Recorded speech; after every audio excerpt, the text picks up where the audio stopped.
Je vais pas rentrer dans, je dirais, le détail de l'affaire, hein, qui est maintenant judiciarisée. Je dirais que on part d'une discussion qui est normale, hein, entre les parents d'élèves, une mère d'élèves et puis l'institution scolaire.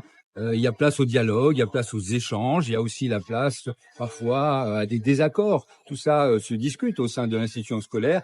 Il n'y a pas de place en revanche pour la violence. Et là, on a une discussion qui à un moment donné a dégénéré avec un acte de violence à l'encontre d'une enseignante. Et encore une fois, c'est inacceptable, c'est intolérable et nous ne pouvons pas laisser passer. Et puis visiblement, ce ne serait pas le seul point de tension ici du côté de l'école des Fendignes, puisqu'il y aurait eu un dépôt de plainte contre le directeur de l'école maternelle. Est-ce que vous pouvez aussi nous en dire plus à ce sujet? Non, j'ai pas d'éléments là-dessus, hein, puisque vous évoquez là une procédure qui serait, en tout cas un dépôt de plainte qui serait ouvert. Je vais voir ce qu'il en est, mais je n'ai pas d'éléments sur ce dossier.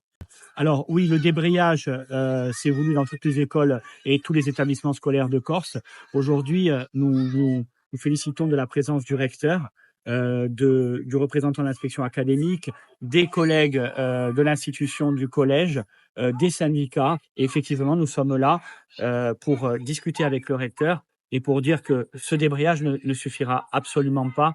Les actes depuis quelques mois se sont multipliés. Aujourd'hui, ce sont des réponses fortes que les collègues attendent pour pouvoir aller travailler dans des conditions sereines. Première réponse, elle a été apportée par l'administration puisque elle a reçu la protection fonctionnelle qui lui était due. Il faut que maintenant la justice passe, qu'elle soit vraiment, qu'elle donne l'exemple et que malheureusement on les a multipliés. Il y a eu 3 agressions l'année dernière de collègues dans l'exercice de leurs fonctions dans la périphérie bassiaise. Alors, dis-moi, basta. Il faut que l'administration soit derrière les collègues, et je pense qu'elle l'est, mais il faut que la justice aussi frappe fort et prenne des sanctions exemplaires.